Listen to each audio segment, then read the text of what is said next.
Welcome to Thought Cops, coming to you live from the mean streets of Neo Chicago. I am Officer Kevin. And I'm Officer Grant. Grant, your apartment is looking mighty empty behind you. It's not empty. Well, there's no books on the shelf. Yeah, we got the books moved. The books are gone. Wow. So this will be the last time you're recording in that apartment, I think, right? Yeah. Do you feel sentimental at all? No. I kind of figured. I figured it would just kind of like bounce off of you, you know. My last place I lived in for like 10 years, and that was like out of college. It was like my first adult apartment. It was a little bit of a crack den, but I miss it. Yeah, you know, I kind of miss it too a little bit. It had a lived-in crack den environment. But this one's, you know, did I what? Did you fix the cracked den?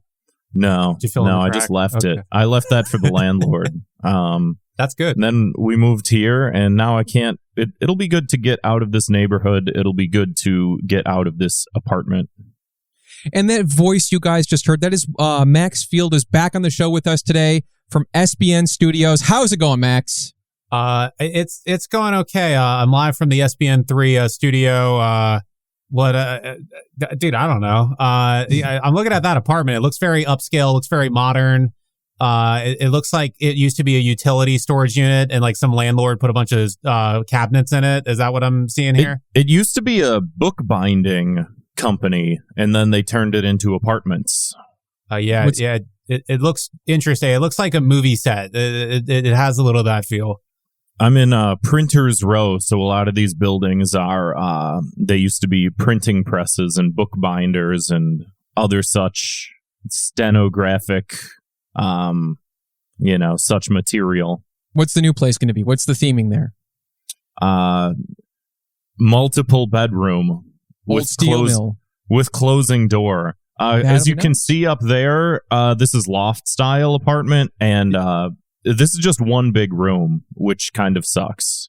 That's like a railway. Or no, railways have rooms. No, yeah, I don't know what's going on over there. Yeah, and neither does anybody listening to this. Door, but whatever. They can. The people listening know what a loft style apartment is. The imagination is incredible. Yes, just in your mind. Just if you're driving right now, and you're listening to this episode. Close your eyes and imagine what that might look like in your head. And then forget it, because he's not going to live there anymore. Yeah. But we have with us today the king of new media, Max Field, here to talk today about his new game, Class of 09, The Re-Up. The Re-Up. Thank you, sir. Thank you. What should I say about it? Well, I have a summary right here if you'd like me to read. Just the official summary. It says, a group of FBI agents who graduated from Quantico in 2009 are reunited following the death of a mutual friend. That's spanning actually, 3 decades. Whoa. That's actually a white supremacist code. That's not real. That was, FX, we put out our demo for Class of 09 October 2020 was when that got released, and then their show came like 2 years after. So, but yeah, that was a white supremacist coup by FX. FX is a white supremacist network. I met the guy there. He told me so. Very proud about it as well. I was very shocked. So yeah. They usually are. Yeah, it's NBC, Disney, all just white supremacist networks. I can't do it. But yeah. Where were we? Talking about the game. Yeah, Class of 09. You know what? Real quick, let's just play the trailer for this game and have that speak for itself, and then we're gonna ask Max some questions about the game. Well, Kevin, while we're doing that, why don't you keep talking more so that I can screen share? I think that'd be very be smooth. Absolutely. Class of 09. We had you on the show previously to talk about the original Class of 09. Now this is the re-up. It's not a sequel. It's not a reboot. Is it a sidequel? That's what terminology was given to me, was sidequel. I just said it was like, like a sitcom episode. Like you watch Seinfeld, like not every episode's a direct sequel, but it's like the next one, you know what I mean? Right. Like a continuation, as it were. Yeah, I would say so basically, it's like the next episode's just like a reset. Okay, here's all the characters getting up to some wacky situations once again. Yeah. We're seeing them in the same setting, and then whatever happens from there happens. Yeah. Here. Speaking of a continuation, let's continue the episode with this game trailer. All right. Do you want to go to the library with me?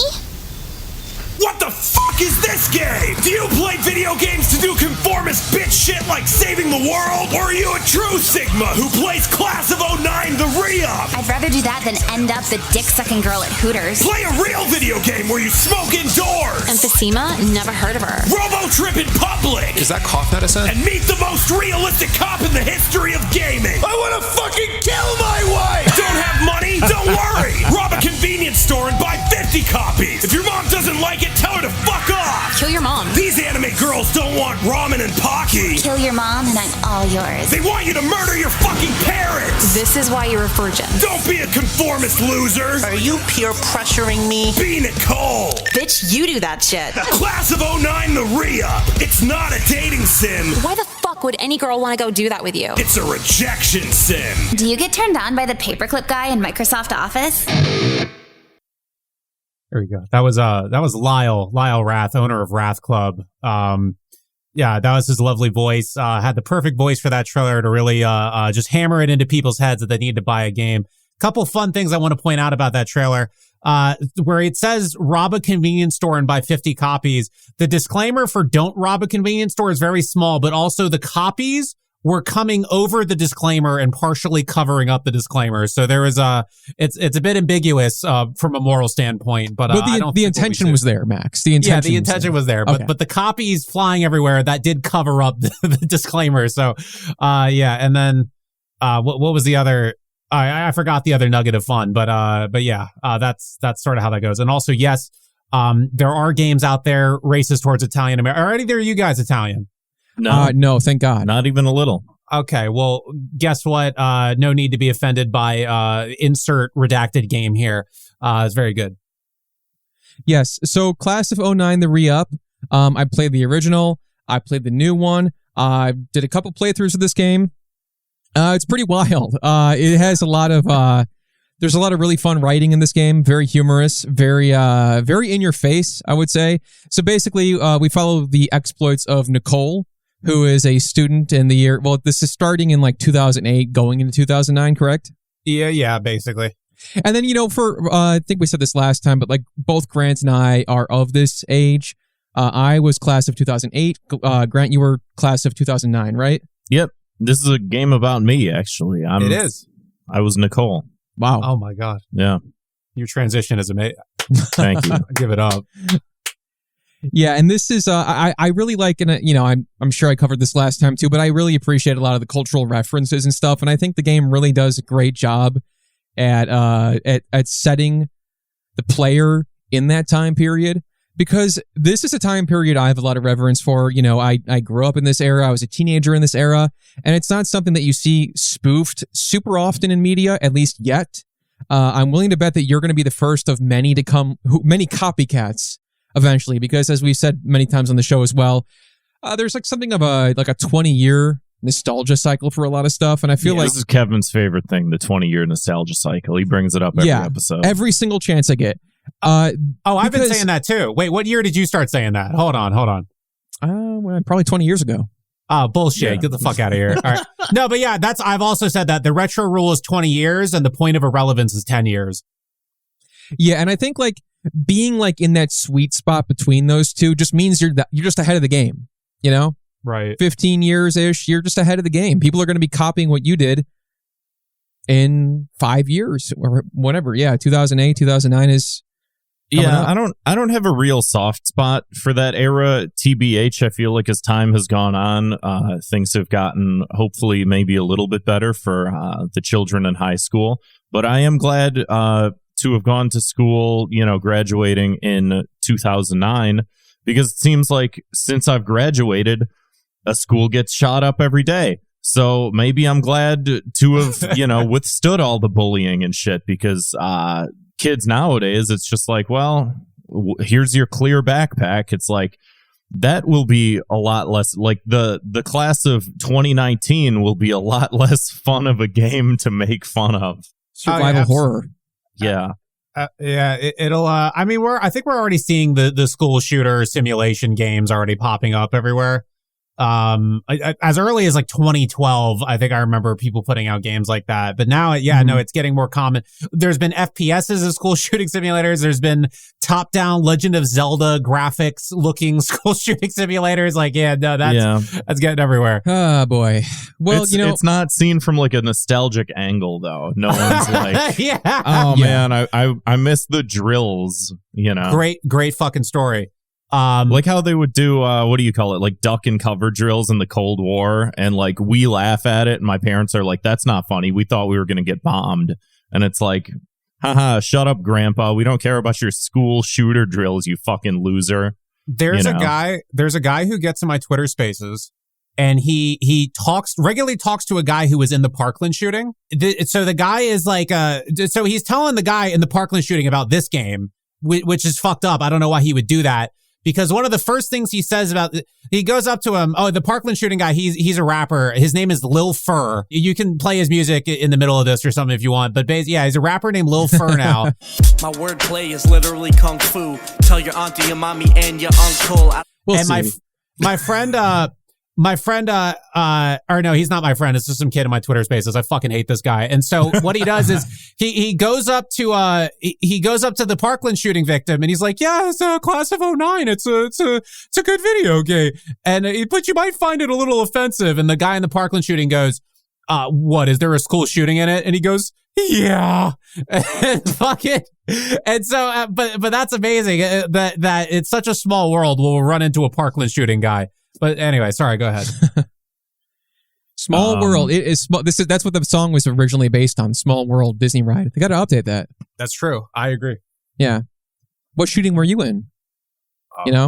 Everybody around the world comes together to trauma dump over their collective harm. Hate to break it to you, I don't think everyone in the world has the same problem. Well, give it time.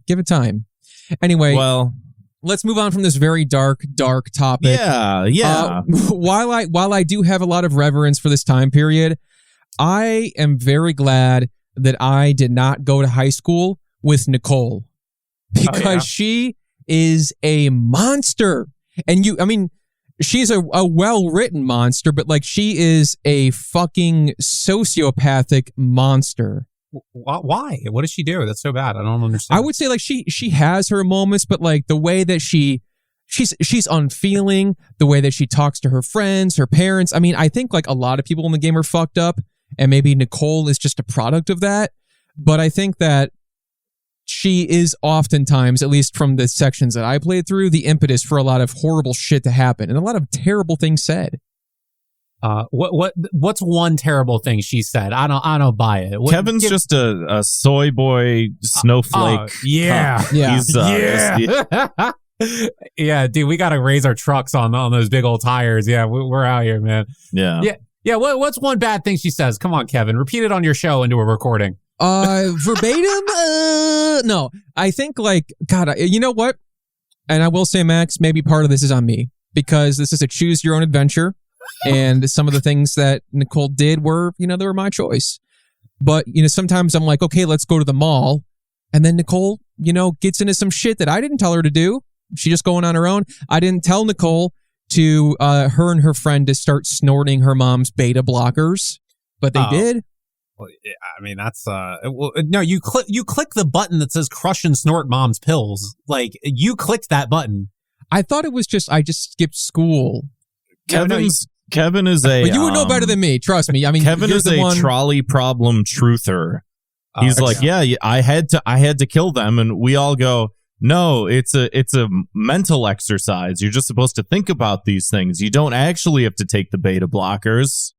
He doesn't know that you didn't have to do that. There's a choice in opting out. To be fair, though, that was my second playthrough, and I think I was trying to be the most evil I could possibly be. Right. No, I get you. People definitely, that's definitely a thing where people are like, you watch the streamers play. We had a couple of VTubers who were like 700 live viewers, and they're like, what are we going to be nice this route? We're going to be mean this route. We're going to be funny this route. Like they do. Yeah. Everybody takes it their own way. Yeah, absolutely. But still, I think like it's still, there's a lot of humorous dialogue in the game. And Nicole, she has her moments. She stops a hate crime in one of the playthroughs I did. I mean, can I say this? Is Nicole supposed to be, what was the influence for Nicole? Is Nicole some sort of Dostoevskian underground woman? What you're gonna have to define a Dostoevskian. What the fuck are you talking about? Yeah, just define the D word to me. The writer Dostoevsky. Yeah, what? No, I know that. Yeah, but keep going. What were his works? What the underground man, I think in particular. He's just this guy who just like does things to spite himself, and he's just kind of this like miserable guy that understands that there's just these contradictions in life that don't need to be really sort of like dealt with, and because of these contradictions that exist, he takes it upon himself to just like be an awful person just because that's what makes him feel good. Wow, I know a lot of people on Twitter who just live that modernly, like every day. Yeah. I mean, it's kind of like the archetype of like the modern Twitter troll, to be frank. Well, so I would say, to answer your question, the thing with I guess the crux of the idea for Nicole is like, what if you took all of the social opportunity of being a pretty girl and you combined it with just like the horrible like man brain, and you just like a lot of those elements of, and so obviously that's displayed through the choices that are made. You sort of choose and make her do that stuff. But yeah, it was like, what if you take all these social opportunities and you could just do whatever the fuck you want and there's no consequences. And it kind of stems from like a lot of conversations I have with girls, more so nowadays, where it's like there's a guy who's annoying them, and I'm like, I'm just like, tell him to fuck off. Like, what is there really anything? It's like, oh no, but what if he does this, or what if he beats me up? I'm like, dude, men are fucking pussies post social media. They aren't gonna do shit, bro. Like it's unless it's like you're living with like domestic violence abusive guy, and like you're trapped in a situation. But like random dudes who come up who have no ties to you, no link to you, no nothing, and you feel like you have to be nice to them. It's like, no, they're bitches. Like, what are they gonna do? Like, fucking nothing, and so that's just sort of the reality that I see is like the most fucked up dudes who obsess over women. Like the ceiling is like, oh, I'm gonna like cry and bitch and moan and like start a noise band. Like it's always like some dumb shit. But yeah, I think that because then what's the other option is like you be nice and now you have this fucking loser in your life who won't fucking go away, and you can't tell him to leave. You can't tell him like fuck off. And so it's sort of the crux of Nicole is showing how niceness only leads to bad things for women. I'm pretty sure every woman, or the majority of women in America at least, can agree to that, because every bad situation that they've been in was because they were nice. I could see, yeah, and I guess that kind of comes back to Nicole being a product of her environment. Right. I mean, part of the environment, yes, we don't really establish that so much in the game, but I guess that's more implied just through, like, we all lived that time, so we know what's going on in that time. Yeah. I'd say that you could use a bit of that in there.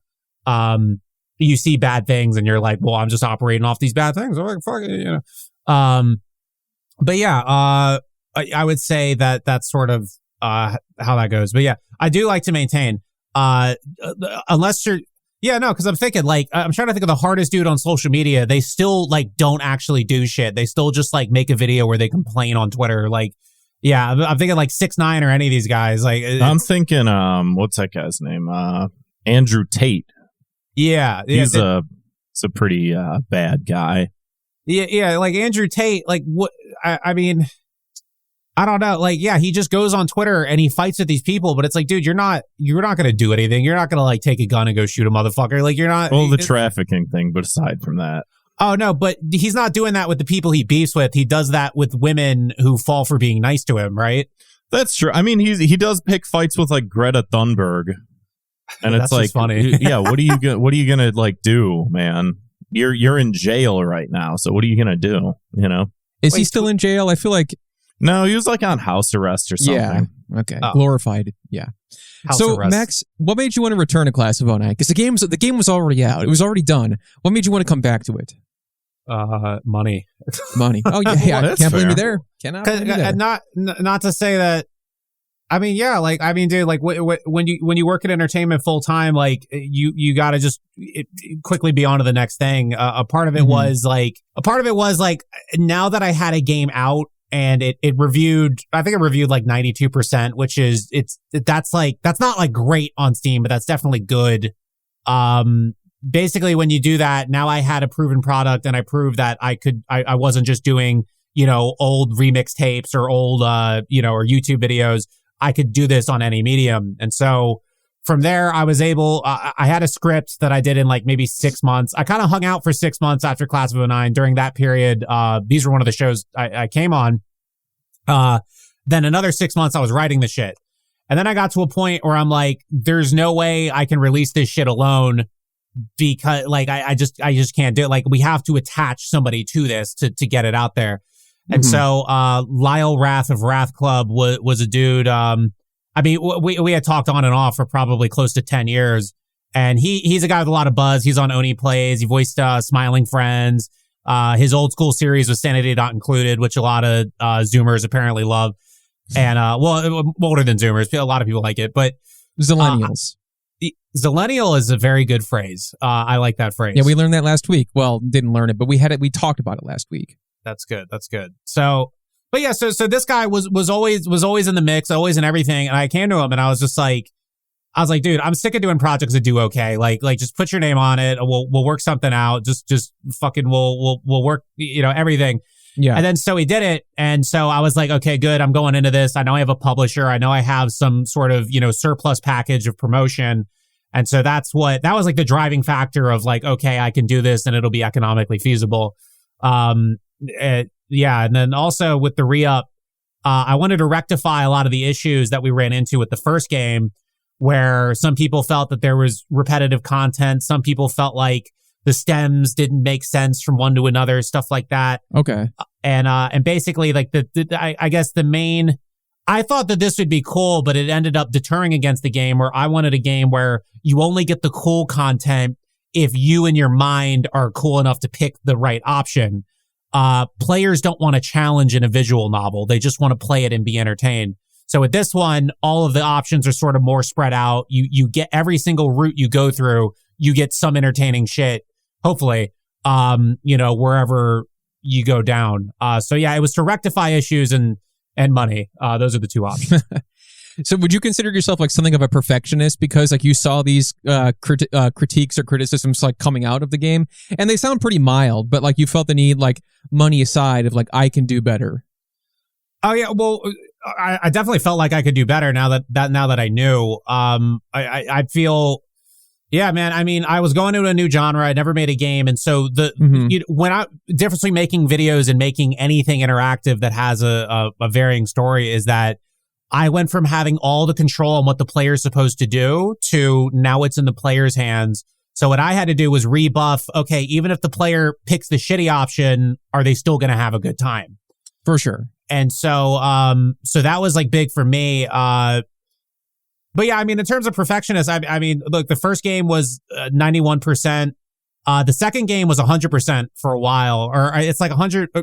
The recent reviews, it's 100%. Like there's not a single negative review. And then overall it's 98%, which is overwhelmingly positive on Steam. That's where you start. Like 95 and above is like, that's where you start getting like a solid, Steam, review thing. Yeah, sounds good to me. I mean, anything over like an 80, I would be like, I mean, but I don't know jack shit about this. So I'm like, okay, 80% of people like this. That sounds pretty good. Yeah, it's a passing grade. It's a B. Yeah, 98 though. That's pretty damn high. Yeah, what I was told was, well, thank you, but, so I read this article. I guess I'll throw this info on Thought Cops if somebody wants to learn about it. Steam reviews are generally weighted to be very, very positive by default because it's like some psychology of like people are usually only going to review a game if they like it or they feel they have to support the developer or something like that if it's a smaller game. I'm only going to buy a game if I think that I'm going to like it. So like that's already, conscious absolutely. bias. No, absolutely. Bias. And so basically like anything 80 to 90 or like 80 to like 89 is considered average on Steam. And then once you get to like 90, 91, it's like okay. And then 90, 94 and up, that's considered like okay, you have like a well-reviewing sort of game here. Yeah, for sure. It feels like this one, this one's bigger than the last one, right? It's like filled, it's meatier, there's more content. Oh yeah, it's almost like 3 times the length, in terms of like accessible content, and like, how do I word this? Basically, people will 100% the game, as in getting all 7 endings. You can 100% the game and still not have seen all the content in the game, especially earlier on. So, like, there's so many sprawling paths in this one, so some people even miss them, even if they say it's their favorite game. There's some paths people will replay, like, you know, a year later and still find, you know, new stuff here and there. Did you grow up playing dating sims or visual novels at all? Absolutely not. And the visual novel purists hate that. There was actually... I don't think I did not. Grant, I'm sure you probably did not. Yeah. I remember, like, on certain websites, like Albino Black Sheep, E-Bombs World, like all those different ones, like they would have certain things, and like you just be like scrolling, you're like 15 years old and you're just like, what's this about? And you play one and you're like, no, this is not holding my attention. I don't care about this. But I mean, what I like about this is that it is interesting and funny and funnily written. And I mean, the you don't have to voice read. Acting alone is incredible. Oh, thank you. Yeah, no, there was a lot with that we could go into. I don't know if you want to go into it now. I mean, last episode we talked about brushing our teeth, so you can go off on literally anything. Because, like, I know that you were very active in the voice acting scene. Like, you mentioned Twitter Spaces earlier. I don't know about recently, but I know at least at one point you did a lot of Twitter Spaces where you would give talks and advice on people who are, like, wanting to get into voice acting, correct? Yep. Yeah. I put out How to Be an Online Voice Actor. That was a YouTube video back in 2015. And I did that series for a while. That got, like, over 1 million hits. And a lot of dudes who end up working on, you know, going to the studio, whether it's Funimation or LA, a lot of guys come back to me and they say, hey, I watched your videos, and they put me on the proper path. But yeah, no, awesome. I've been teaching in that scene for, I guess like 8 years now. Cool. Yeah. Cause I feel like, you know, just being that you are somebody who knows so much about that topic, and like knowing that when I was playing this game, a lot of the dialogue, I mean, I don't know the process of like how you directed people or whatever, but it comes across, it's great. Like every line, it does feel like everyone's in the same room type shit. You know, it's very just like bounces off each other naturally. And thank you. Yeah, no, that's something that the corporate sort of media world is still struggling to do to this day. And I'm sure you guys could concur with the various games that you've played in the last 10 years. Voiceover is not really taken seriously as an art form by the people who control the money for what gets budget. And so because I was already a voice director and I was the guy producing the game, you know, every actor is working with the guy who wrote the script and is now directing it. So there's going to be nothing lost in translation in terms of vision. Mm-hmm. At one point, you know, and again, like a lot of them don't really do comedy. Like that's not really something voice actors get, is comedy. Like they get press the A button to continue. Or they have to do an anime. They're like, Makamoko-san, how can you be that way? Like, it's just all that. Yeah, right. And so actors get so much work to where they get something called a resting anime accent. And so basically, like, it's that, and so, with like, how could you? That's good. But yeah, so basically so what we have to do is we have to like, with people with more lines, we have to do a lot of line reads. We have to link references. The 2 lead actors, Elsie Lovelock and Kaylee Mills, they were given episodes of The Simple Life. And I was like, you have to learn this cadence because for the last 10 years, you've been talking to theater kids who wave at people with both hands. You don't know what real people sound like anymore. Watch The Simple Life. Paris Hilton and Nicole Richie are the realest motherfuckers of all time. You know, and so True. that's still a great show to this day. First 3 seasons, undefeated reality TV. So we have to link those references. At one point, I'm linking references of someone who is a little less like, you know, popular and vapid. And I'm looking for YouTube vlogs of girls from 2008 with only fucking like 35 views a video. And it's like, these girls just like put it out, 15 years ago, like, what the fuck is this going to be? And now we're using this to train actors for this game. So it's interesting how like you never know what's going to become valuable when you put it out online. And so there was so much shit like that. But yeah, it was a lot of, like all the actors are very well trained. It's just the work that you do is always going to affect like sort of your general working stance because you're so used to the client wanting one thing. Then when another one comes in and says, no, we need screen sound, some people just forget what that even sounds like. Yeah, I've seen you talk about, like you mentioned like resting anime voice, and I've seen you talk about like people who get into that industry. It's such a very specific thing. And you were even saying, if I remember correctly, on Twitter once about how there is like a certain like, almost like a certain archetype of voice actor that goes for like anime roles specifically because like, and it's like a specific genre too. Like there's like something that they're like, they want to hear when like, for example, Funimation or Crunchyroll is like casting the dub of like whatever. Right. Yeah. So basically what I say is, I think I put this on TikTok and it got fucking huge. It was like 250,000 plays where I thought I was like kind of just like trolling a little bit. Like I was being real with what I was saying, but I thought people were going to be pissed. So that's why I thought it'd be funny to post it. I was going to say, I feel like you get a little something out of like pissing people off, just maybe a little bit. Oh yeah. No, dude, that's like everything I mean, this game pissed people off. Jesus Christ. Oh, I'm sure. But what I would say is, how do I word this? Well, I guess the archetype is people who just watch cartoons, anime, and video games. That was it, yeah. And though, like, and what I tell every actor, I tell this in classes, I tell this with more advanced actors when I'm trying to get them on board for this game. Not all actors need this. It's just some who got in just for the sake of those projects. What I tell you is like, dude, if all you know is cartoons, anime, and video games, and you can't pronounce Beanie Siegel, and you don't know what's going on with Taylor Swift and, or whatever the fuck.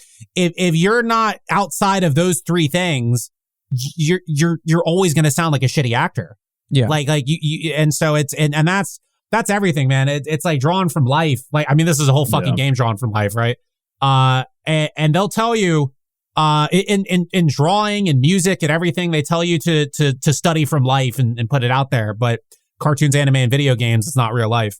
That was the famous, to quote my favorite anime, actually my favorite manga, The Book of Five Rings by Miyamoto Musashi. He said, if you want to study the blade, you got to study painting, you got to study the guitar, you got to study all these things. You're just developing, you're developing yourself so that you can, chop people down with the sword.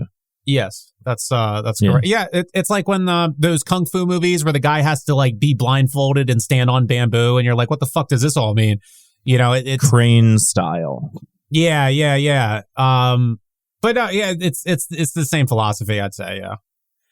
Can I ask you how do you feel about anime, like in general? Because I'm kind of curious. Because I feel like when I play your game, there is like a certain like disdain for that culture, even though the art style is art style is like very, very, it's very anime looking. If you look at this, it looks like, almost aside from what they're wearing and everything, it looks like almost any other visual novel. But I feel like you as a person, I'm curious how you feel about anime.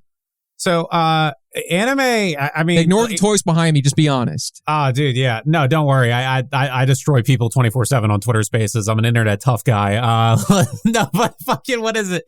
I'll be honest. Like with less than 1% of exception, anime is pretty fucking bad in terms of writing. Which is odd, and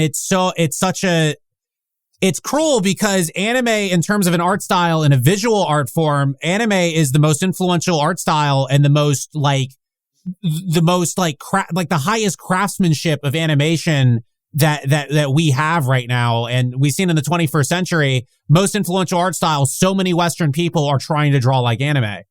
Yeah. And so anime is a very polarizing craft because it looks so, like, I remember, dude, shit fucking like, you remember that movie Metropolis? They had, it's like, dude, this is fucking insane. Like, visually speaking, this is on another level. But I feel like if I went back and watched Metropolis, I'd be like, dude, this is kind of fucked. Like, this is, what am I watching? Like, you know, right. And it's one of those things where, I guess it has to do with, you know, as a kid, I mean, look, we're all zillennials here, I guess. No, we're like solid millennial. We're millennial. Yeah. Okay. Well, I'm a solid zillennial because I remember 9/11, but I don't remember the ramifications or effects of it. I wasn't scared as a child. There's the cutoff.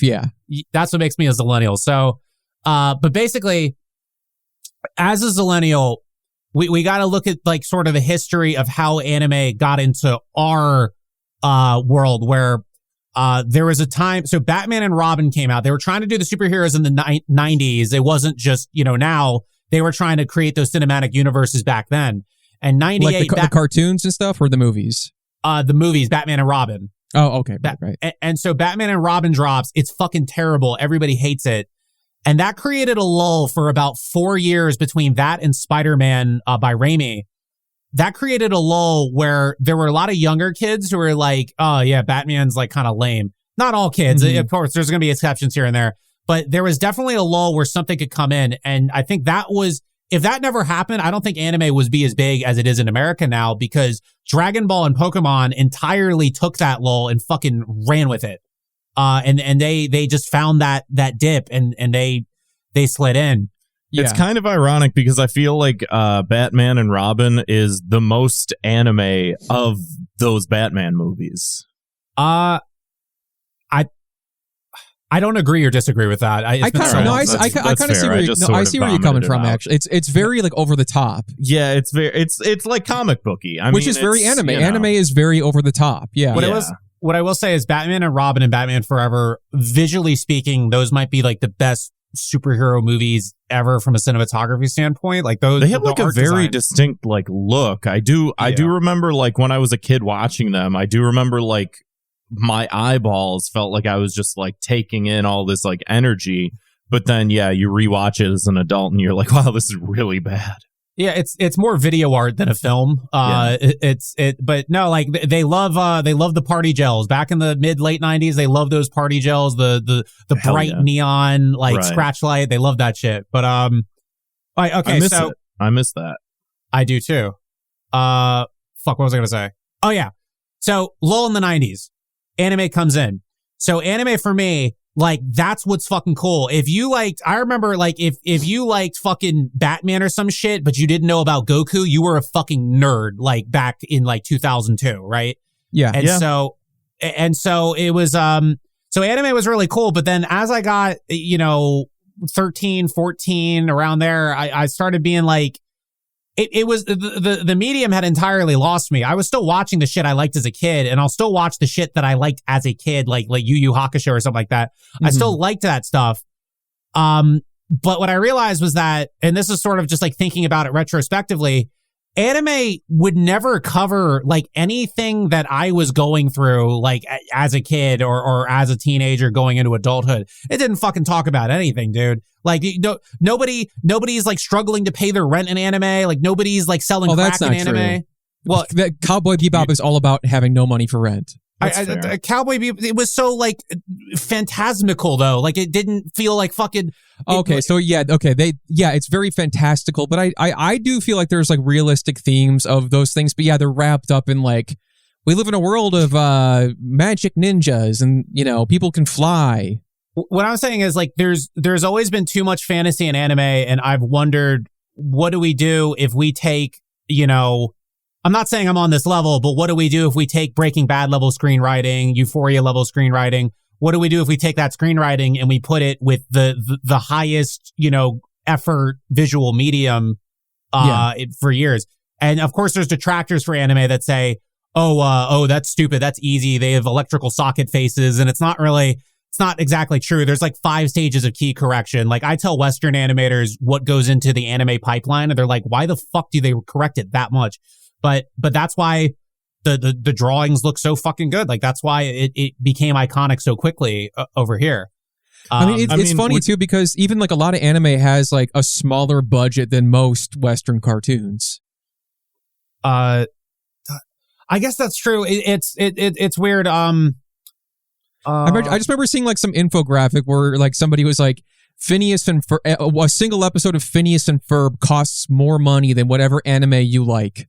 to make. If anime was made in America, anime would be exorbitantly more expensive. Mm-hmm. It's because with anime they charge per cut, and so that per cut could be like $30 a cut. Animation in America charges per second, and their per second rate is $40 per second. So think about that. Yeah. But if you took the anime pipeline but you gave it American charging standards, anime would be so fucking absorbently expensive. Mm-hmm. But yeah, it's just, but the studios go out to like any kid who wants to, you put animator in Japanese on your profile, animation directors from Japan will randomly DM you and ask you if you want to do cuts of, layout or usually just layout. I should try that. I need a job really bad. I could learn. You gotta be at least decent at drawing, and then you might get something. I could learn. But fuck, where were we? Okay, yeah. So the thing with the anime, my issue with anime is that like it's never. I feel like the closest it got was maybe like Miyazaki's like Whisper of the Heart.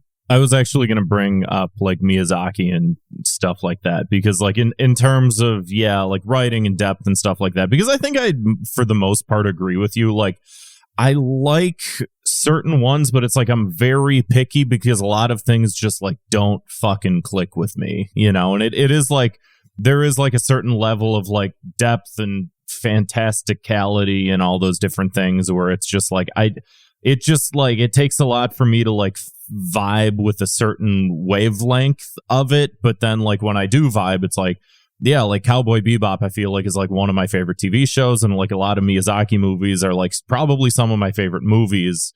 But yeah, there's just something, I don't know if it's just like a cultural thing of just like you have different like cultural mediums of like expressing things, and not all of it like translates over properly, and sometimes it needs to be contextualized in different ways that like maybe I'm just like not getting or something like that. But Miyazaki is the biggest shit talker of anime. Like he's a guy, or there's the quote, anime was a mistake, that was taken out from a larger article, but basically like Miyazaki's point was anime is like sort of like this incestuous art form where it's artists looking at what other artists are doing instead of artists trying to bring in something new to anime. That was exactly what I thought of earlier when you mentioned like people who were not looking at life itself and just the mediums they like and want to work in. And so that's what's frustrating for me, because again, as I got older, like bro, I've seen crazy shit. I can't get into all of it here, but like it's just I was seeing shit that anime was not fucking talking about or covering. I'll put it that way. Like, because there's a lot of laws in Japan that don't let you show certain political things. They don't let you show you can't show drugs or drug use in Japan in media. So it was just like a lot of shit. Of course, Class of 09 drug use is a part of the theme in it. But yeah, like I got to a point in my life where it, like what I was seeing was so disconnected from this. And it's like, dude, I got real fucking problems. I don't care what fucking Goku is doing. Like I don't give a shit. They'll be like, oh, it was this amazing scene where Monkey D. Luffy, gets to the Grand Line. I'm like, I don't fucking care, dude. Like, I got to make money here. Like, what the fuck are you talking about? And so it's like, so I got like, but it's like looking at the frustration is looking at the potential where visuals are on lock. Visuals are perfect. It's 10 out of 10 visuals, but every screenplay that goes into an anime is just not on our standards, over here in the West. I think like a part of that is that so many anime are like directly adapted from manga, and people complain in anime where like, well, they have to over explain everything. And I feel like a part of that is because when you're reading on the page, sometimes it is kind of hard to know what's always going on unless the character says it. But then when you translate that to a visual medium and they're still saying it, I think to some people it might like bounce off of them as like annoying or like, redundant. Yeah, no, so absolutely. That was actually an example is like even the greatest anime director of all time, Miyazaki, and his Kiki's Delivery Service, there's a part where she's losing her powers and she can't fly on the broom anymore. And she falls, and I'm like, oh, okay, well, I understand what's going on. And then she'll say, I'm losing my powers. I'm like, bitch, you did not have to fucking say that. You just ruined that whole scene. So it's, you know, there's, but, I mean, like, there's definitely like a whole argument to be said about like show me, don't tell me with anime, which was totally valid. I guess like, for me personally, I love things that can talk about like real issues that are happening, but I also can appreciate a fantastical, like super like pulpy, over the top story that's like, oh, it coasts on having a lot of heart, you know? Yeah, I can't stand that shit. And that is fair. That is fair. Lord of the Rings, like, I can't get... Oh, my God, dude. Somebody tried making me watch Lord of the Rings. And I was like... So I watched the first one. I was like, oh, it's okay. I was like, oh, fuck, we have to watch the next one. So it's fucking Lord of the Rings, The Twin Towers, and fucking... Yep. What is it? You say that's what it's called, yeah. wait, it's not the Twin Towers? It's the Two Towers. It's the Twin Towers. Oh, fuck. It came out in like 2002. Fuck them. Oh, yeah. You know.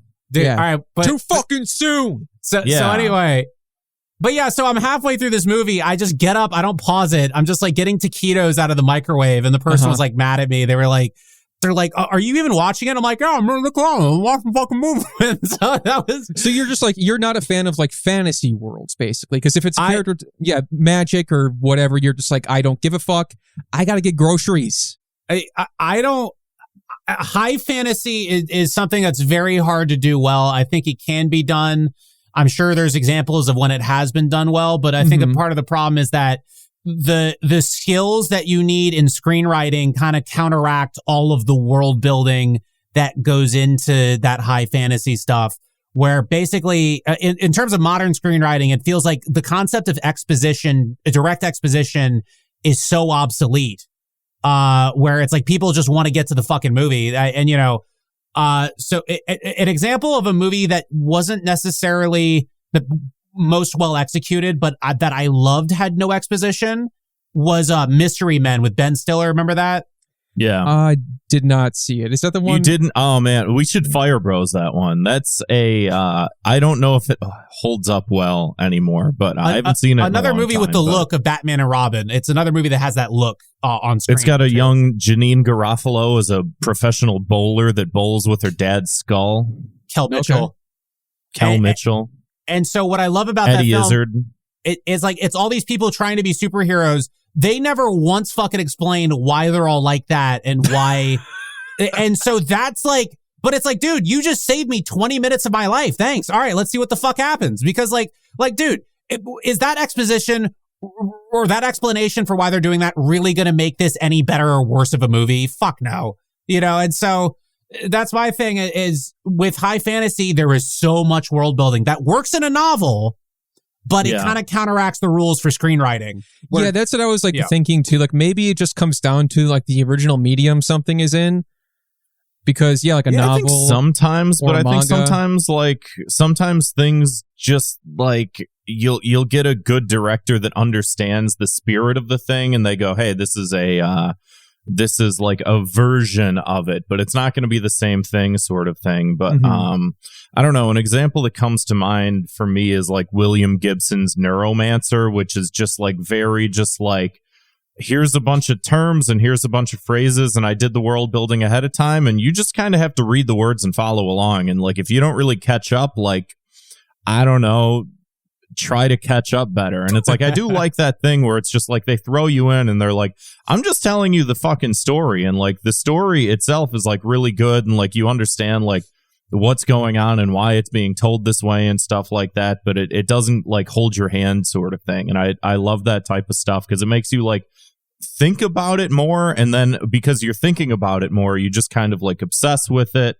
and you obsess over it, and then like it makes you understand it better because it's like a puzzle for your brain sort of thing, you know? Yeah. And I think like your use of the anime art style in Class of 09, I think works really well. Partially, I think because of like some of the reasons you're saying is because a lot of anime doesn't show drug use. It doesn't talk about certain, maybe serious political issues or cultural issues of what people at that age are actually going through in real life. And then, seeing two anime looking girls snorting beta blockers, I'm like, it just like does something to my brain, like the juxtaposition of it, where it's like, it just works because it's like it surprises me in a way I wasn't expecting. Thank you. I mean, no, I mean it's part of the reason was again, like I respect the visual art style, and so I wanted to see if we could sort of pull it off in any way we could. But I would say that what is it like with visual novels in particular, I released this probably like maybe 5 years late of the Western visual novel renaissance, or not even a renaissance because it never existed in the first place. The wave, the gold rush. Sure. And so basically Doki Doki Literature Club, that was the game that started that. The issue was, I'm about to get really super inside baseball with the visual novel market here, but basically, DDLC comes out, then a bunch of ironic Western visual novels come out. Had a Full Boyfriend. That's with the birds, right? Yeah, you're a pigeon. You're a pigeon XD, and the fucking what's the other one? Like Dream Daddy and like the KFC one, and like there's a bunch of those. Yeah, no, I know exactly what you're talking about, and I remember no idea any of this shit. Vividly when this shit happened. There was like, yeah, he's saying like there was a period of time. It was like probably let's say 2015, 2014. Mm-hmm. Yeah, with all the anime stuff, if one of you were to be swatted right now, it definitely looks like Kevin would be that guy with all the anime stuff. But oh, absolutely, yeah. I would probably throw a curtain over everything just to be safe. But so actually, you know what? I think I do remember. It was I kind of remember the KFC one. It went viral. Yeah. But so basically what that did was at first people were like, yo, this shit's so funny. I'm not going to fucking sit down and like sit and read. Like, I'm not going to do that shit. And so basically at the time Class of 09 was released and the re-up was released, now the visual novel core fan base is in this very gatekeeping, like, oh, I fucking hate Western VNs because all they do is make fun of the genre and all this shit. And my thing was like, I'll be honest, like I didn't give a shit about the visual novel genre. Like it was the medium that I could afford to tell a story in, so I fucking did it. I didn't really care about, I didn't care about sticking it to other visual novels. Now in the trailers and in the marketing, you have to do that because the market of people who don't play visual novels and are going to be like, fuck visual novels is a lot bigger than the people who do like visual novels. Mm-hmm. And so now that marketing is now considered very polarizing because the core visual novelers don't like it. I'll maintain that this might be the only visual novel that's like really heavily based on like true stories and real events. And again, I feel like anime could benefit from that as well, of just telling true stories, real events, real things, real life. Mm-hmm. I guess that was my whole tangent with, combining the Western screenwriting with anime. And it's not so much a thing of xenophobia because Korea has taken our form of screenwriting and they've fucking taken it to like the 11th level. Yeah. Between Squid Game, between Old Boy, between Parasite. Parasite might be one of like the 20 greatest movies ever made. So I think it's great, yeah. It's not that America is like so great. It's that Japan, I don't know what the fuck it is. I don't know. It's like there's no sense of individuality in Japan. That's like a big thing of the culture. And so the weirdo who just sits there and like, just like write some really shocking shit. That doesn't fly over there and get, beloved over there like it does in America, where everybody wants to be a rock star, Yeah, I feel like that might be changing slightly because I feel like I've seen different series like have a certain sort of like disdain for that kind of thing. Like, I don't know if you've heard of Chainsaw Man, but there is like, I feel like it is sort of like a response to that kind of culture of like, there's like, there's all these series about this like plucky protagonist and everything's going to go okay because he believes in himself and everything's, and like Chainsaw Man, it feels like it's like everything sucks. The world's kind of fucked up right now. And I don't know, they just kind of roll with that and like they do their own thing. But I think that I've seen a few things like that as well, more in recent times, that are sort of like an answer or like a counterculture measure to like what is popular. I think Japan. That's typical of like any sort of like artistic movement, though, is to be reactionary to like, some level of like what preceded it sort of thing. And even like what you're talking about, Max, it's one of those things where like I don't get why people are so like, for lack of a better term, bitchy about like, oh, they're shitting on the genre. And it's just like, I don't know, maybe your genre wasn't that interesting, but maybe there was something there that was interesting that you like, because you're so like masturbatory about like your purism with it, that like you don't realize how to use it. And like the thing that you like about it, you're not really doing it that good. And then someone comes along and they're like, hey, I have a great idea. And this is the way that I'm going to, pull it off. And like how many like pivotal like books and movies and TV shows have come from doing that, where you just go like, I got this story to tell and this is the best way that I can do it. And so you utilize these things and these purists come along and they say, oh, this isn't the right way to do it. And it's just like, okay, well, 80 years from now, no one's going to remember that like Citizen Kane was like, criticized for whatever. People just go, yeah, that's fucking Citizen Kane, and that there's that level to it where it's like, I don't know, maybe some people are going to play your game and then get really fucking into like, visual novel, and like maybe they're going to make their own, and like maybe it'll have like its own sort of like boost, as a result of it, because it's just like at the end of the day, art is art, human expression is human expression, and if people vibe with it, cool, and if they don't, like, I don't know, you can't force someone into a fucking square peg, or however that's say it. I could almost guarantee that when Citizen Kane first dropped, people were like, why does every fucking shot look like a photograph? I just want to watch a movie. And back then every movie was shot like a sitcom. So it's like, I would say that with Class of 09, the one sort of main change that we did was the dialogue playing in real time and everything being 100% voice. The real-time playback, I'm not sure if I've seen other games do that. Other visual novel fans have told me they've never really played a game like that. And so, it was just like, how do we take that Western drama, how do we take that style of storytelling, that more screen storytelling, and still put it into a game with branching paths and selections and this and that? And so, if we didn't have, nobody would say, oh, the acting was so good, unless those paths were playing out and you could see how the drama was meant to be. Yeah. But, let's see. I mean, it sounds, I can't speak for everyone, but I was watching some YouTube videos of some people playing it. I played a little of it. I watched some YouTube videos of people playing. I also watched the YouTube video of just like all the endings, because it's like, I'm not going to do all the endings, but I was reading a lot of comments like of people, like one commenter on YouTube had said something along the lines of like, yeah, the storyline with Ari was so heartbreaking that I had to just like put it down for like a day and like come back to it, sort of thing. Like, and I know that it's like a dark comedy or whatever, but do you think that there's like a level of like profundity that like people are like getting something like out of it, especially like tackling topics of like, LGBT stuff. Like I know you tweeted something about like, oh, I didn't market this aspect of the game because I'm just that talented. I don't need to like fucking brag about it. I don't need to put it out there, but I did include this. And like, especially in 2009, it was like gay marriage wasn't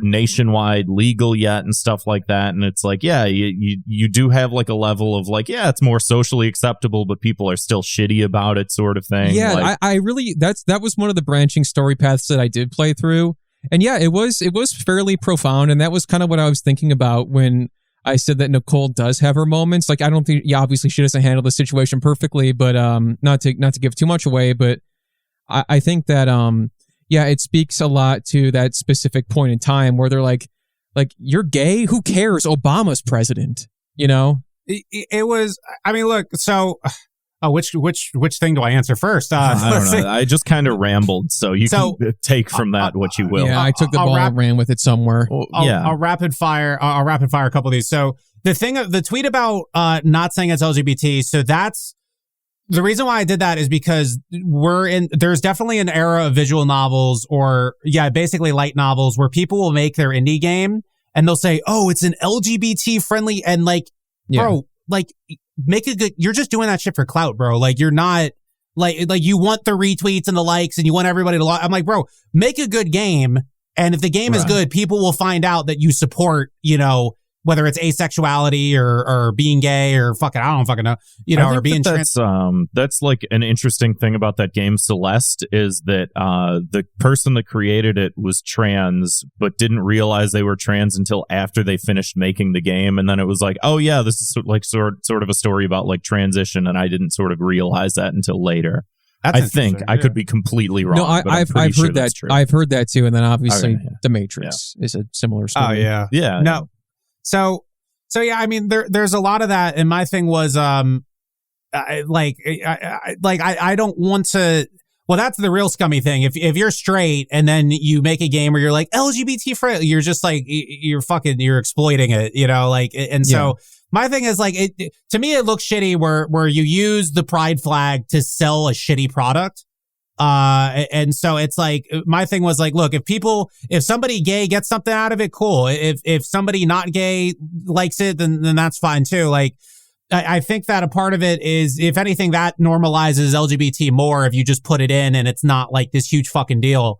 Again, I didn't market it. Nowhere in the marketing will you see, oh, LGBT themes. We really talk about the world and how you can exist in it.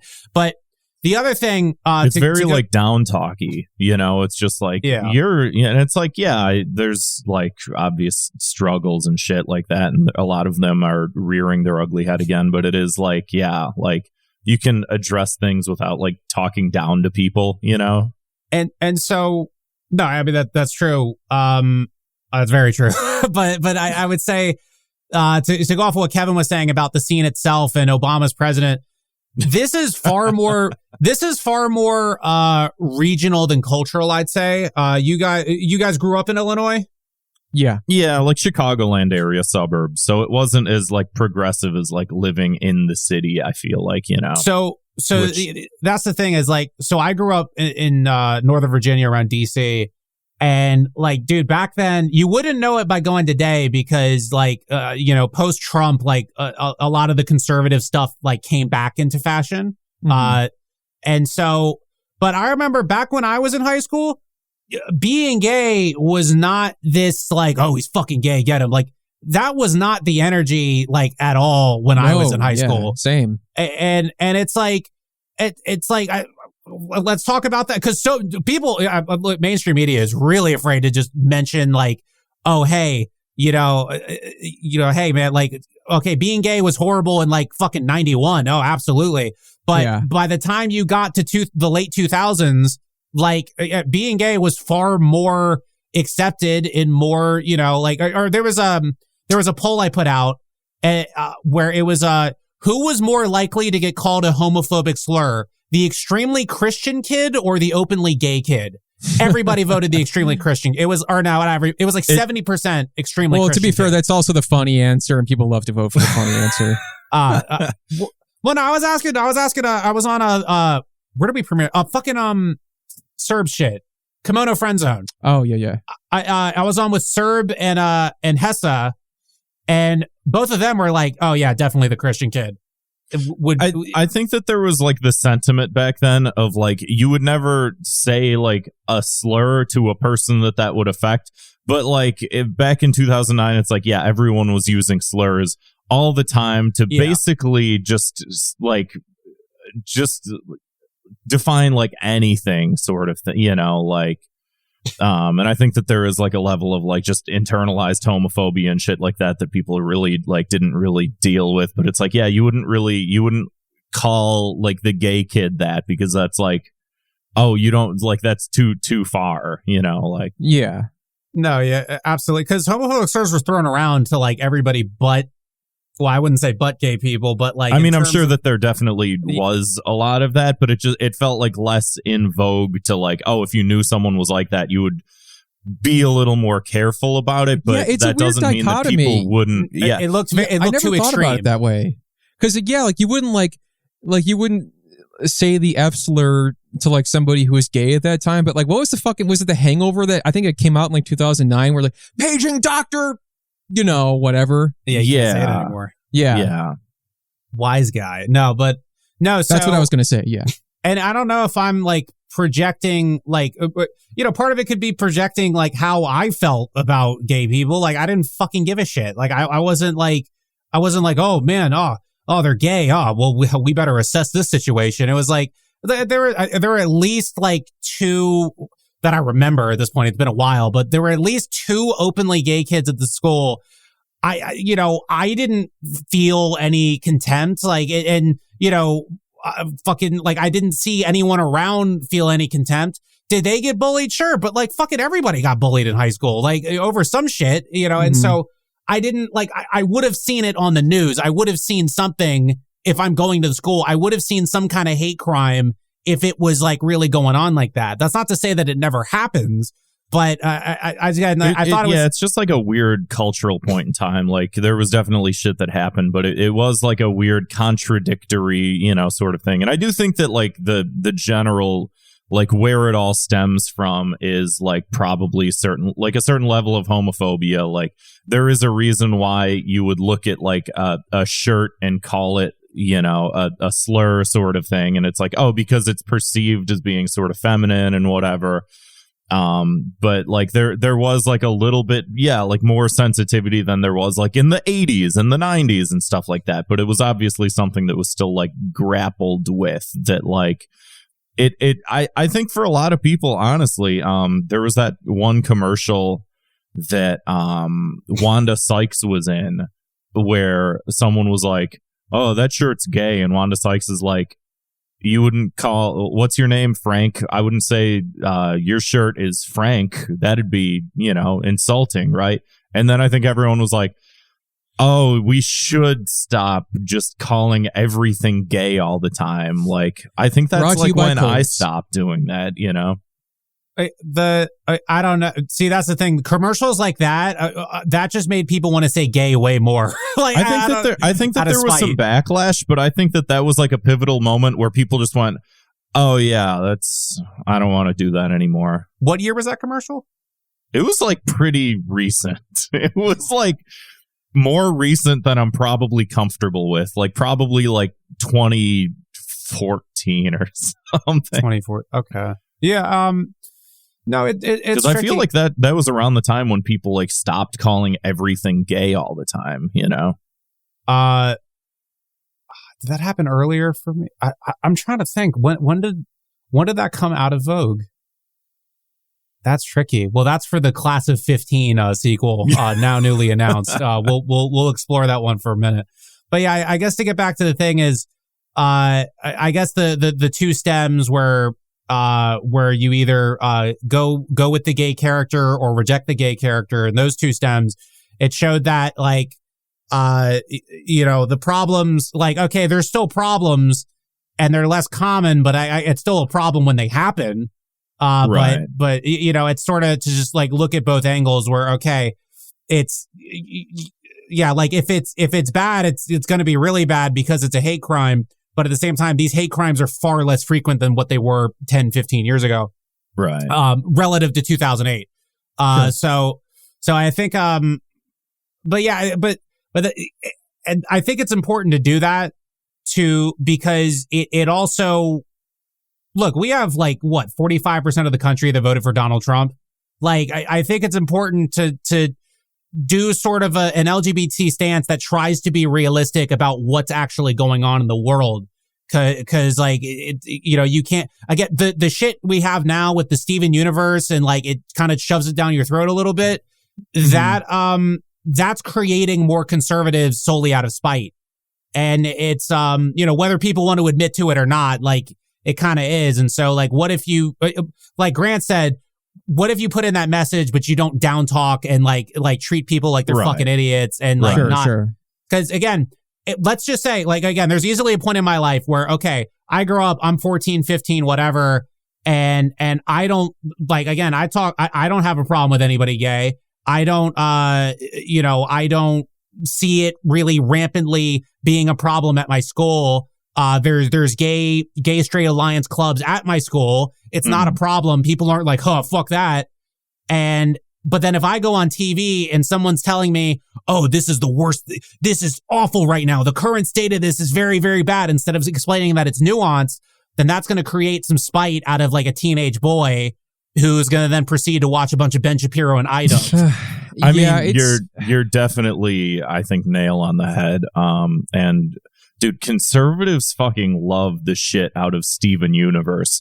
I don't know a single person that watches that show, but every person that I know watches that show is like the quartering or bench, like one of those types of people where it's just like, I didn't know this show existed until people are like, fuck this show. And that's true. Like, yeah. I didn't know that it existed. It was off the air before I knew that it existed. Same thing with the fucking Bud Light transgender can.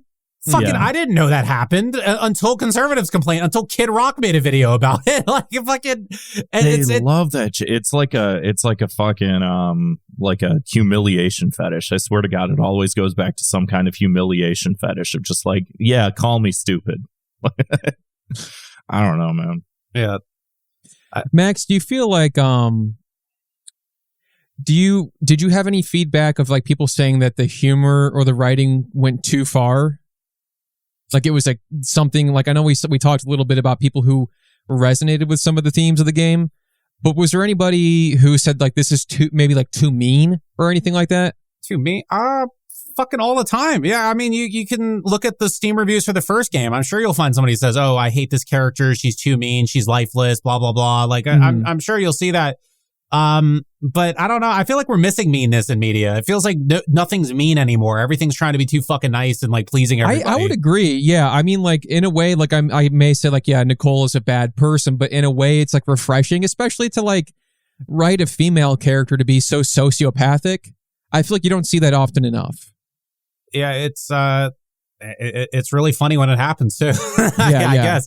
You know, I mean, there was like several lines like that of hers that did like make me laugh out loud. Yeah, it's hilarious. I mean, I think an analog to like maybe like what you're sort of talking about, Kevin, is like the new Snow White movie that's coming out. I don't know if anyone's seen any press for it, but like all of the people that are in it are just like, yeah, Snow White's not like, she's not just like a damsel in distress anymore. She's a girl boss and she doesn't find true love. And it's just like, I'm seeing like all these like videos of like feminist critique of it where like women are like saying like, that's okay if someone like, why is that? Yeah, why is that we the still standard? Doing that? And like the idea of like, yeah, like women can be like bad, like that's also part of like, you know, like any sort of like way of addressing media is like women can't like you can be like a 3-dimensional person that like is sometimes like having like Mean Girls in and of itself, I think is a testament to that. Like that's a lot of people love that movie. It's still quotable to this day. It still feels like there's so much to it that's like relevant and people love the shit out of it because it like represents something in society that like, if you just sort of pretend that like women are, you know, girl bosses or whatever, and you turn them into like one-dimensional objects that you don't really get that, you know, it's like, why can't you have like a villain arc or like a well-written, like mean, you know, woman character or something like that, you know? I would say that, so a roundabout way of answering that is, think about corporate America. People don't get hired because they're talented. They get hired because they know someone. Yeah. And so that's pretty much like most jobs. And so you got to think you're just hired because you know someone. If you're the marketing or if you're the marketing person who got hired, you're the marketeer, you know, you're going to be like, oh, what's an angle? What's an angle we have for marketing? What's an angle? And they're going to like use that over and over again without realizing that people are sick of it because there are a whole lot of marketing people who are entirely detached from the fucking world. I would say most marketing people are detached from the world. The ones that are really good, they're not. But again, they're not hired based on their talent or their ability. They're based on knowing somebody. And so I think just nepotism in general is the reason why we have so many of these problems in the media now. But like you didn't like there wasn't like any immense pushback though on the game for like the writing or themes. I thought there would be. I thought the fucking game, truthfully, I thought the game would be like 75% on Steam. I thought it was going to be like mostly positive, which is like kind of like, or positive, or like, yeah, like 75% I think is just regular positive, not very positive. Yeah. And so, yeah, so it was, I I thought it was going to do bad, but I like that because when I was doing YouTube all the time, a 75% like ratio meant that the video was going to take off because so many people would go back to the comments and argue over what the video meant, blah, blah, blah. Mm-hmm. And so that was usually a good thing. But with the game did like 88 to 91%. It was just hovering around there for a while. And so I guess it was better and more breath of a fresh air than what I thought. But yeah, I mean, you get a couple visual novel people. The most vitriolic pushback is not the content in the game. The most vitriolic pushback is the visual novel purists that we were talking about earlier. And they will go in with full confirmation by, this is going to be an ironic video game. And they go in with that and they're like, this didn't follow visual novels. This is a bad video game because it's ironic. And so it's just, that's such a weird way to interact with the world. Yeah. Well, they're on the internet. What do you expect? So they're a faceless being on the internet is a picture. Weird way to interact with the world, I will say. But that's true. Yeah. No, you're right. But yeah, I would say that was the most vitriolic pushback. The most common pushback would be, I don't like her. She's too mean. I guess that'd be a more common pushback. Another pushback we got was the characters' mouths don't move. Who's talking? It's a fucking visual novel. Are you not familiar with this? Anyway, dude, if we had the money to make the mouths move, I wouldn't have made a fucking visual novel. But anyway. Exactly, yeah. But no, I'm glad to hear that because I wonder if people nowadays are like, maybe they're over they're kind of tired of the overly like saccharine or whatever, like sugary sweetness of a lot of media where everything, like you said, has to be like about being good or whatever. Then again, Ted Lasso is super popular, so who knows? I liked fucking The Founder. You see the McDonald's movie? Yeah. Yeah. Mm-hmm. Yeah, I hope I didn't say that in the last interview. I look like the fattest fucking human being on earth, but basically, you know what? I think you might have actually. Okay, well, the good thing about The Founder is that it was like, hey, if you try to stick to your morals, bad things will fucking happen to you, and just take the check and run. That was the moral of that movie. But great movie. It happens. I'm a big fan of McDonald's. I'm really into McDonald's. A big McDonald's connoisseur. McDonald's, top 10, you know? Top 10 what? Yeah. Top 10. I mean, I do feel like for the amount of people that do argue some level of just like, you know, I think we're seeing it a lot with Oppenheimer, which, you know, if you don't know this, you can go to patreon.com/thoughtcops and listen to us review Oppenheimer. But there are a lot of people that, like, you know, just lack this level of like critical analysis that just go, yeah, Oppenheimer bomb bad Oppenheimer, but the movie bad. And then there's people that, like, you know, engage with the criticism a little bit more. And I do think that there is, like, for the amount of people that just Oppenheimer bad, bomb bad, you know, I'm sounding like fucking Jar Jar Binks over here. But for the amount of people that say that, I do think that there is like more and more of a reaction of people that just want to engage with things and consume things and take them for what they are. And like, so long as like the omniscient view isn't like one of just like complete moral repulsiveness, that people do want to, like, there's a reason why Breaking Bad is popular. There's a reason why The Sopranos is popular. Like, you know, there's every once in a while there's a stupid person that goes, Tony Soprano, a little bit racist, a little bit problematic. And then there's people that go like, this is one of the best shows of all time. Like, what the fuck are you talking about, sort of thing. And so, I would expect, like, not everyone would, like, you know, play this game and be like, problem, you know, like, I think people are seeking out, like, things like Kevin was saying, like, something where, like, yeah, we don't really see very many mean characters anymore. Like, people want that. Everything's too safe now. Like, just movie ideas. You have Michael Myers. Like, you take the Halloween thing, but it's not it's not a horror movie, but it's from Michael Myers' perspective, and we follow him, and we're rooting for him to kill more people. That'd be a fucking awesome movie. Like, or just fucking anything that is not that executives would say no to. Those are the good movies that we're still waiting on. But executives say no to everything because they need to stay what's tried and true. But, you know, the theater market is fucking collapsing right now. Shit. So, I mean. Yeah, I mean, it's rough. I mean, in general, it's like like I'm very interested in this discussion of like how people consume things, or how like what's like Grant was saying, like, oh, people, oh, they think this is bad because character is bad. But like truthfully, like I'm just like so fucking like burnt out on even thinking about it, because I'm just at a point in my life where I'm like, I am just going to, you know, take this at face value for what it is. And then I don't want to think about like, what would everybody else think? Like, that being said, when I was playing Class of 09, there was like a little part of me where I'm like, I wonder if people do think this is too mean. I don't think it is. If people are getting the same thing out of it that you're getting out of it. I think that's a little bit natural human response. I think I've just been using less of like my brain processing power to worry about that or even think about it much anymore. That's called being a healthy person. That's and it's taken a while to get there.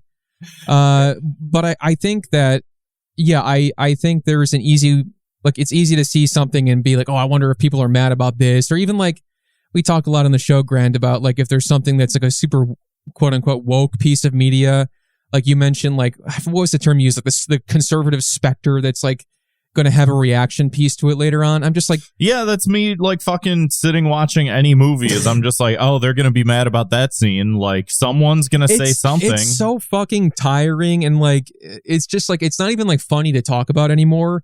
Yeah. I'm just like so burnt out on it. That's why we got rid of the format, is we don't want to talk about the fucking so they were mad at the 6-second kiss scene in the Buzz Lightyear movie. It's like, no one's going to see the Buzz Lightyear movie.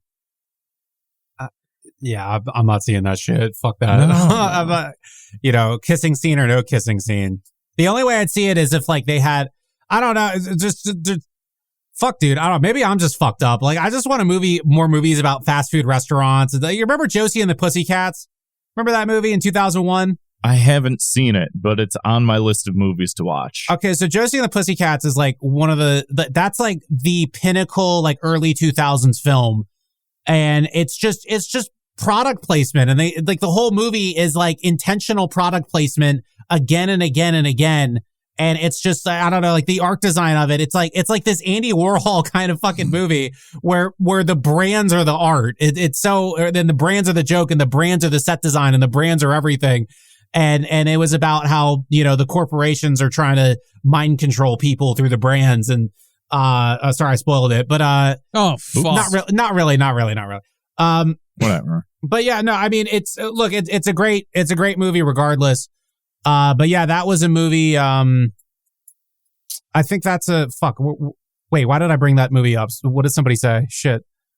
I don't remember. I don't remember any of what we talked about. Oh no, yeah. I was just saying, like, in terms of what I want to see, I guess that's why I work on the creative end, because like everything that I want to see, I could wait 20 years. They're not going to fucking make it.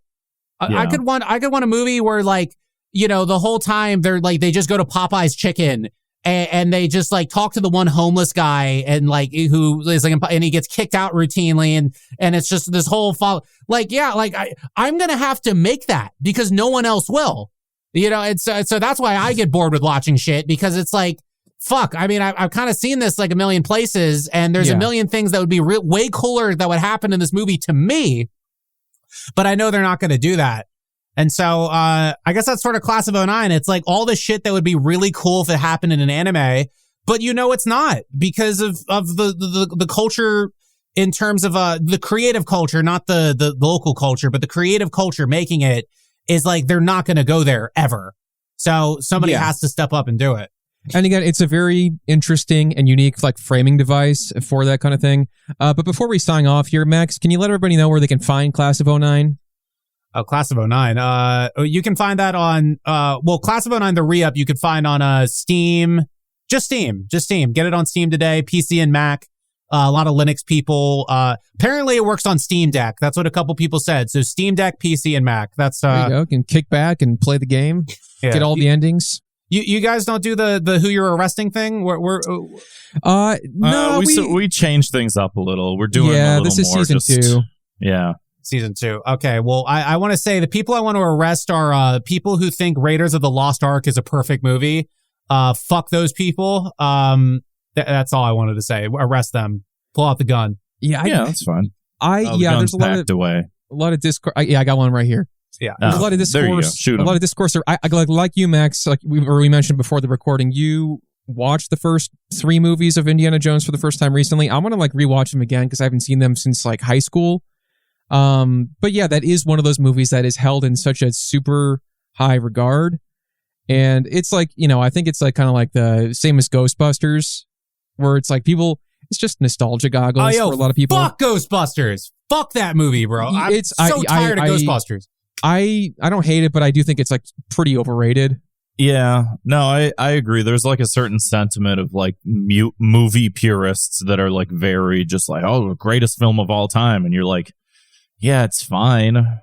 I enjoy it, I guess, but I won't watch it probably ever again. I don't care.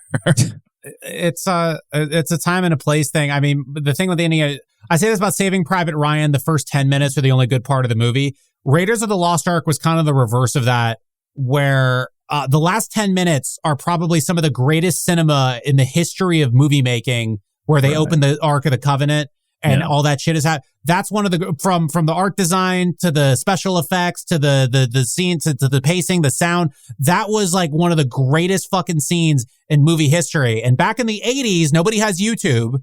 Back in the 80s, if you wanted to see that, you had to buy another movie ticket or you had to buy the VHS tape. And so it was just back then, movies could just have one good 10-minute part and then there you go, Right. That's why The Waterboy made a lot of money with Adam Sandler. Because did you guys know that? It was the first film that had a trailer for The Phantom Menace.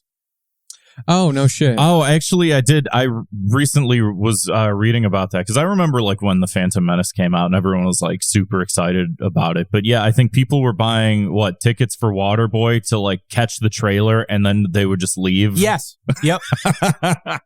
And that was Adam Sandler's. Rules. That was Sandler's first 9-figure movie, I believe. That's insane. Now, Max, where can people find you on the internet?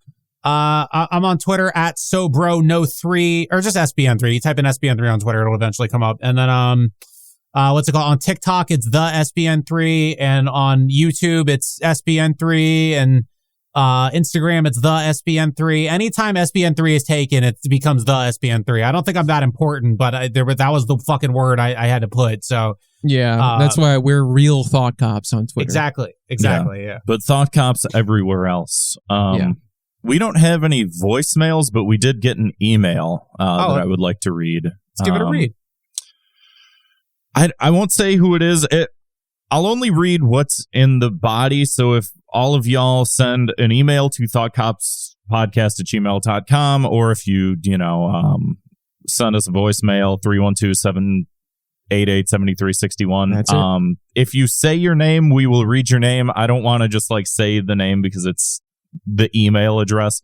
But this person, who's the person that's been leaving the Family Guy voices, said, "Hi, Thought Cops. This is not a voicemail. I just wanted to point out that Kevin was right about the what?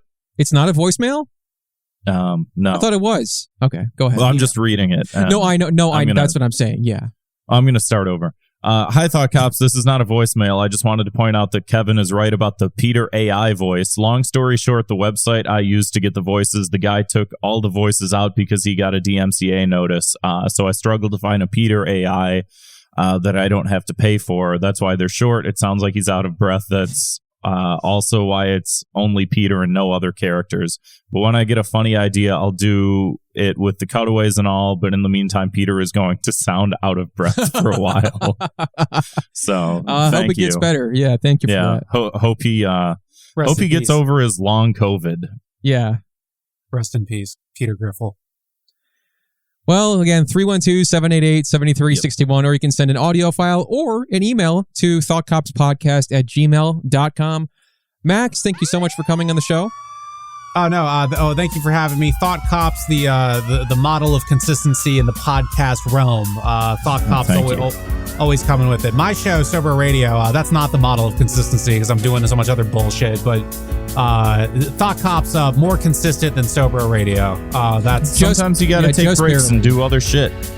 Yeah, I guess. Yeah. But yeah, thank you so much for coming on the show. Everybody check out Class of 09, the re-up. It's great. And we'll see you on the other side. See you, Space Cop. Gun shoot. Do you put a sound effect there? Zwick, put a sound effect there.